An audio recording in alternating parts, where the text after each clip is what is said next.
Start a podcast and get it out of the system. Who knows what might happen after you start a podcast? Just talk to my man at the Black Vault. Right now, there's this podcaster. What's his name? Let me get the exact name on it.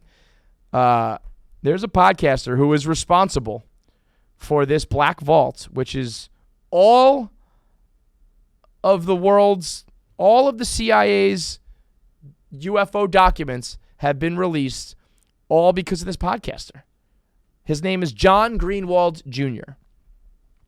He went through the Freedom of Information Act, which is crazy. The Freedom of Information Act is nuts. You ask the government for something, they technically have to give it to you, which sounds ridiculous to me. And I am still skeptical of that.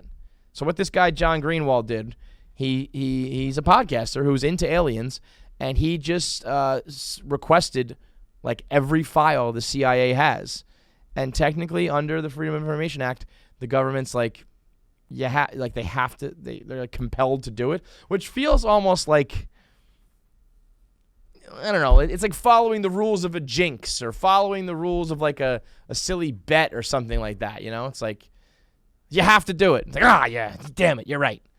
So says the Freedom of Information Act. Like, they're the government. They can just fucking lie.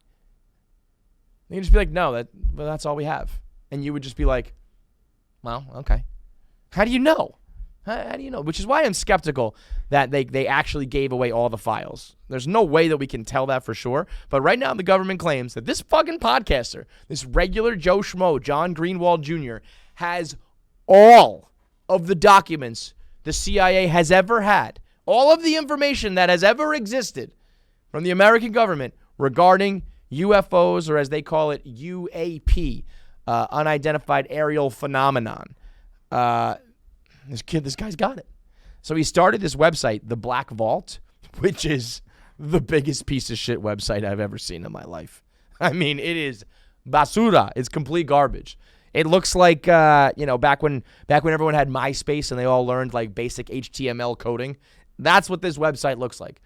He started it up. It's got case files. This is actually kind of cool. It looks like trash, but if you go to the case files landing page, it just has all of the typical cases that you've heard about if you're like a UFO weirdo like me. It's got like the Admiral Wilson leak. It's got the unknown object in 1960, the photographs from that.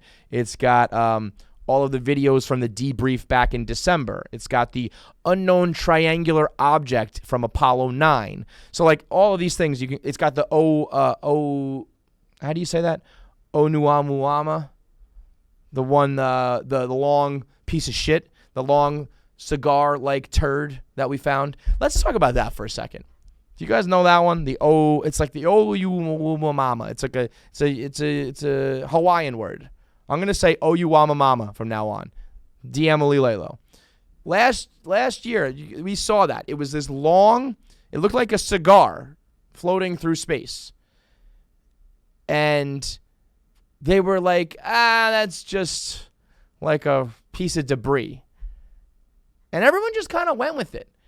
But nothing in the universe is shaped like that. Everything is round because of like gravity and orbits. Everything is circular, spherical. Nothing would be like shaped like that. It also has like a reflective like surface.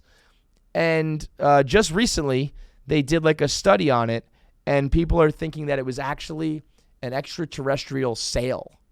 That it was reflective on one side because it was actually harnessing solar waves or whatever you want to call it. So that it might have actually been a like alien constructed sail to travel through space to like, I don't know, bring a ship or an object or whatever through space. But it's like this, it's 400 meters long and 40 meters wide. So they called it a hyperbolic asteroid.